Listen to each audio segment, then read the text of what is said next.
पुस्तक का नाम है सोचिए और अमीर बनिए। लेखक है नेपोलियन हिल। लेसन है दूसरा, इच्छा।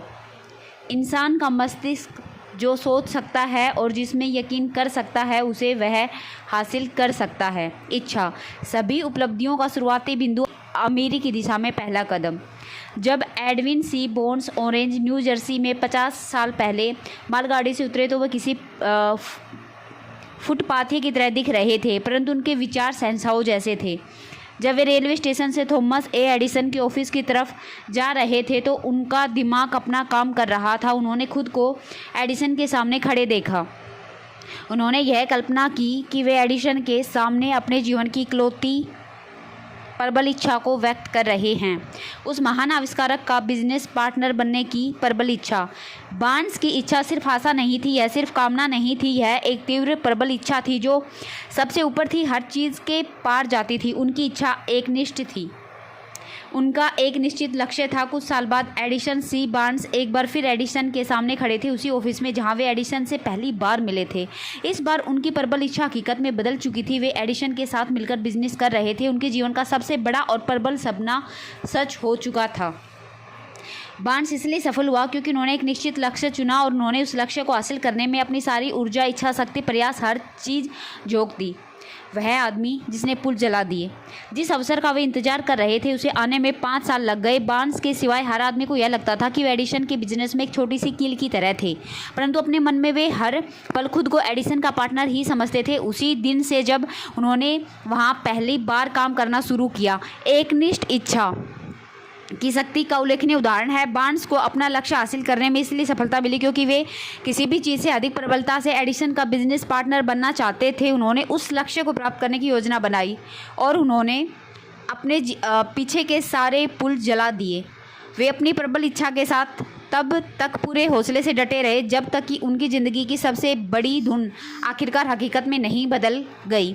जब वे ऑरेंज गए तो उन्होंने अपने आप से यह नहीं कहा, मैं कोशिश करके देखूंगा कि एडिसन मुझे अपने यहाँ किसी तरह का काम दे दे। इसके बजाय उसने कहा, मैं एडिसन से मिलूंगा और उन्हें बता दूंगा कि मैं उसके साथ बिजनेस करना चाहता हूँ। उन्होंने यह नहीं कहा कि मान लो मैं एडिसन की कंपनी में अपना लक्ष्य प्राप्त करने में असफल हो जाता हूँ तो मैं किसी दूसरे अवसर के लिए आंखें खुली रखूँगा। इसके बजाय उसने कहा, मैं इस दुनिया में सिर्फ एक चीज़ हासिल करने का संकल्प करता हूँ, वह चीज़ है थॉमस एडिसन के साथ बिजनेस पार्टनरशिप। मैं अपने पीछे के सारे पुल जला दूंगा और अपने पूरे भविष्य को इस विश्वास पर दांव पर लगा दूंगा कि मुझ में अपना लक्ष्य प्राप्त करने की योग्यता है। उन्होंने अपने लिए पीछे हटने का कोई रास्ता नहीं छोड़ा। उनकी स्थिति करो या मरो वाली स्थिति थी। बार्न्स की सफलता की कहानी बस इतनी सी है। अमीरी की तरफ धकेलने वाली प्रेरणा। काफ़ी समय पहले एक महान योद्धा के सामने एक ऐसी परिस्थिति आई जिसमें उनके लिए आवश्यक हो गया कि वह युद्ध में अपनी सफलता सुनिश्चित कर ले। वह अपनी सेना को शक्तिशाली सेना के खिलाफ भेजने वाला था। दुश्मन के सैनिकों की संख्या ज़्यादा थी। उसने अपने सैनिकों को जहाज़ों से भरा, दुश्मन देश तक समुद्र का सफ़र किया, सिपाहियों, गोला बारूद को उतारा और फिर उन जहाज़ों को जलाने का आदेश दिया जो उन्हें वहाँ तक लाए थे। युद्ध के पहले अपने सैनिकों को संबोधित करते हुए उन्होंने कहा, अब देख रहे हैं कि जहाज़ जला दिए गए हैं। इसका मतलब है कि हम यहाँ से तब तक जिंदा नहीं लौट सकते जब तक कि हम जीत ना जाएं। हमारे पास कोई विकल्प नहीं है, या तो हम जीतेंगे या फिर हम मर जाएंगे। वे जीत गए। हर वह आदमी जो किसी काम में जीत हासिल करना चाहता है उसे अपने जहाज़ जलाने के लिए तैयार रहना चाहिए और अपने पीछे हटने के सारे रास्ते बंद करने का इच्छुक रहना चाहिए। यही करके आप यह सुनिश्चित कर सकते हैं कि आपके मस्तिष्क में जीतने की वह धधकती हुई प्रबल इच्छा बनी रहेगी जो कि सफलता के लिए अनिवार्य है। शिकागो के भयंकर अग्निकांड के बाद व्यापारियों का एक समूह स्ट्रीट पर खड़ा हुआ था, अपने स्टोर्स की राख को देख रहा था। उन्होंने एक मीटिंग की जिसमें यह फैसला करना था कि क्या वे अपने स्टोर फिर से बनाएंगे या फिर शिकागो छोड़कर देश के किसी दूसरे संभावपूर्ण राज्य में अपना स्टोर बनाएंगे। एक व्यापारी को दूसरे संभावपूर्ण राज्य में अपना स्टोर बनाएंगे। एक व्यापारी को छोड़कर वे सभी एक ही निष्कर्ष पर पहुँचे, शिकागो छोड़ने में ही समझदारी है। जिस व्यापारी ने रुके रहने और फिर से स्टोर बनाने का फैसला किया था उसने अपने पुराने स्टोर के अवशेषों की तरफ उंगली दिखाते हुए कहा, सज्जनों, इसी जगह पर मैं दुनिया का महानतम स्टोर बनाऊंगा और चाहे यह स्टोर कितनी ही बार क्यों ना जल जाए। यह वाक्य 1 सदी पहले कहा गया था। स्टोर उसी जगह बना। यह आज भी वहाँ खड़ा है। उस मानसिक अवस्था की शक्ति का प्रत्यक्ष प्रमाण है जिसे प्रबल इच्छा कहा जाता है।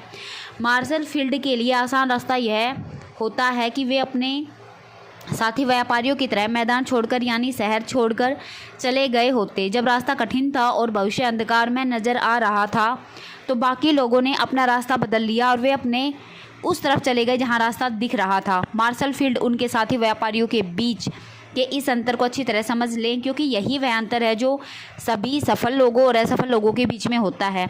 हर वयस्क आदमी जो धन का मतलब समझता है वह धन चाहता है, परंतु केवल चाहने भर से दौलत नहीं मिल जाती। दौलत निश्चित रूप से आती है अगर दौलत हासिल करने की प्रबल इच्छा हो, ऐसी इच्छा जो दिलो दिमाग पर हावी हो जाए, स्थायी मानसिक अवस्था बन जाए। अगर दौलत हासिल करने की योजना बनाई जाए या निश्चित तरीके खोजे जाएं, अगर उन योजनाओं पर दृढ़ता और लगन से जुटे यहाँ रहा जाए, असफलता को पहचानने से इनकार कर दिया जाए। प्रबल इच्छा को सोने में बदलने के 6 तरीके। अमीरी की प्रबल इच्छा को हकीकत में बदलने का एक तरीका है। इस तरीके से वह 6 निश्चित प्रैक्टिकल कदम है। पहला, अपने दिमाग में पैसे की वह निश्चित मात्रा सोच ले जिसे हासिल करने की आपकी प्रबल इच्छा है। केवल यही कहना पर्याप्त नहीं है, मैं ढेर सारा पैसा चाहता हूँ। कोई निश्चित रकम सोचे। इस निश्चित रकम के पीछे एक मनोवैज्ञानिक कारण है जिसे मैं बाद वाले अध्याय में विस्तार से स्पष्ट करूँगा। दूसरा, यह तय कर ले कि जिस पैसे की आप में प्रबल इच्छा है उसके बदले में आप क्या देना चाहेंगे।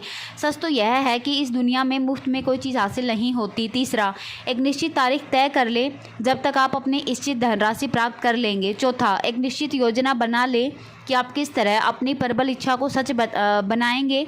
फिर चाहे आप तैयार हो या न हो, एकदम काम में जुट जाएं और उस योजना को कार्य रूप में ले आएं। पांचवा, आप कितनी रकम हासिल करना चाहते हैं, उसकी समय सीमा, आप उस धनराशि के बदले में क्या देना चाहते हैं और वह योजना जिसके द्वारा आप इस धनराशि को हासिल करना चाहते हैं। इन सब का स्पष्ट संक्षिप्त ब्यौरा लिख लें। छठवां, अपने लिखे हुए ब्यौरे को जोर से दिन में 2 बार पढ़ें, एक बार रात को सोने से पहले, एक बार सुबह उठते ही। जब आप पढ़ें तो यह अनुभव करें, विश्वास करें कि आपके पास उतना पैसा अभी हाल में मौजूद है। यह महत्वपूर्ण है कि आप इन 6 कदमों में बताए गए निर्देशों का पालन करें। यह विशेष महत्वपूर्ण है कि आप छठे कदम के निर्देशों का अनुसरण करें। आप शिकायत कर सकते हैं, आपके लिए यह विश्वास करना संभव है कि आपके पास उतना पैसा अभी हाल मौजूद है। यहाँ पर प्रबल इच्छा आपकी सहायता करेगी। अगर आप में सचमुच अमीर बनने की इच्छा होगी और यह इच्छा एक दीवानगी बन जाएगी तो आपको खुद को यह विश्वास दिलाने में जरा भी कठिनाई नहीं आएगी कि आप इसे हासिल कर लेंगे। लक्ष्य है अमीरी की प्रबल इच्छा, उसे हासिल करने के लिए इतना दृढ़ संकल्पित होना कि आप खुद को यह विश्वास दिला सके कि यह धनराशि अभी हाल आपके पास मौजूद है। क्या आप करोड़पति होने की कल्पना कर सकते हैं? यह निर्देश सिर्फ किसी अज्ञानी आदमी को ही प्रैक्टिकल नहीं लगेंगे, क्योंकि वह मानव मस्तिष्क के कार्य करने के सिद्धांतों के बारे में कुछ नहीं जानता। कुछ लोग इन 6 कदमों की ताकत को पहचानने में असफल रहते हैं। उन लोगों को यह जानना चाहिए कि यह जानकारी एंड्रयू कार्नेगी से हासिल की गई है, जिन्होंने स्टील मिल में साधारण मजदूर के रूप में अपना करियर शुरू किया, परंतु अपनी छोटी शुरुआत के बावजूद इन सिद्धांतों की बदौलत उन्होंने $10 करोड़ से अधिक की दौलत कमाई। आपके लिए यह जानना भी महत्वपूर्ण है कि थॉमस ए एडिसन ने यहाँ सुझाए गए 6 कदमों का सावधानीपूर्ण विश्लेषण किया था और उन पर अपनी सहमति की मोहर लगाई थी।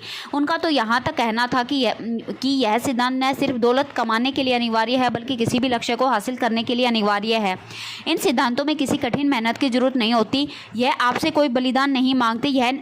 वे यह नहीं चाहते कि आप मूर्ख या अति विश्वासी बन जाएं। इन पर अमल करने के लिए कतई जरूरी नहीं है कि आप उच्च शिक्षित हो, परंतु इन 6 कदमों को सफलतापूर्वक जीवन में उतारने के लिए आप में पर्याप्त कल्पना शक्ति होना अनिवार्य है, ताकि आप यह देख सके समझ सके कि अमीर बनना किस्मत या संयोग या अवसर के भरोसे नहीं छोड़ा जा सकता। हर इंसान को यह समझ लेना चाहिए कि जिन लोगों ने ढेर सारी दौलत इकट्ठी की है उन्होंने दौलत पाने से पहले काफ़ी सपने देखे हैं, आशाएं संजोई है, प्रबल इच्छाओं योजनाओं का सहारा लिया है। यहीं पर आप यह जान ले कि आप ढेर सारी दौलत कभी नहीं कमा सकते अगर आप में अमीर बनने की प्रबल इच्छा नहीं है। अगर आप वास्तव में यह विश्वास नहीं करते कि दौलत आपके पास होगी। महान सपनों की शक्ति। अमीरी की दौड़ में हमें यह जानकर प्रोत्साहन मिलता है कि आज की तेज़ी से बदलती दुनिया में नए विचारों, काम करने के नए तरीकों, नए लीडर्स, नए आविष्कारों, शिक्षण के नए तरीकों, मार्केटिंग की नई तकनीकें, नई पुस्तकें, नए साहित्य, टेलीविज़न के लिए नए फीचर्स, फिल्मों के लिए नए विचारों की काफ़ी मांग है। नई बेहतर चीज़ों की इस मांग के पीछे एक ऐसा गुण है जो जीतने के लिए अनिवार्य है और वह है निश्चित लक्ष्य। यह जानना कि आप क्या चाहते हैं और अपने लक्ष्य को हासिल करने की प्रबल इच्छा। दौलत इकट्ठी करने की प्रबल इच्छा के साथ हमें यह याद रखना होगा कि दुनिया के सच्चे लीडर्स हमेशा वही लोग रहे हैं जिन्होंने छुपे हुए अवसरों की अदृश्य शक्तियों का दोहन किया है और उनका प्रैक्टिकल प्रयोग किया है, जिन्होंने विचारों की शक्तियों को गगनचुंबी इमारतों, शहरों, फैक्ट्रियों, हवाई जहाज़ों, वाहनों और सुख सुविधाओं में बदला है। अमीर बनने की योजना बनाते समय आप सपने देखने वालों को तुच्छ न समझें, न ही आप किसी दूसरे आदमी की बातों में आए जो आपको यह समझाना चाहता हो कि सपने देखना मूर्खता है। बदली हुई दुनिया में महान सफलता हासिल करने के लिए आपको अतीत के सफल लोगों के सूत्रों पर चलना होगा, जिनके सपनों में मानव जाति को बहुत ही बहुमूल्य चीज़ें दी है। वे सूत्र जो हमारे देश की धमनियों में रक्त की तरह प्रवाहित हो रहे हैं। यह सूत्र है अवसर को पहचानना और अपनी प्रतिभा को विकसित करके उसकी मार्केटिंग करना। आप जो भी काम करना चाहते हैं, अगर वह सही है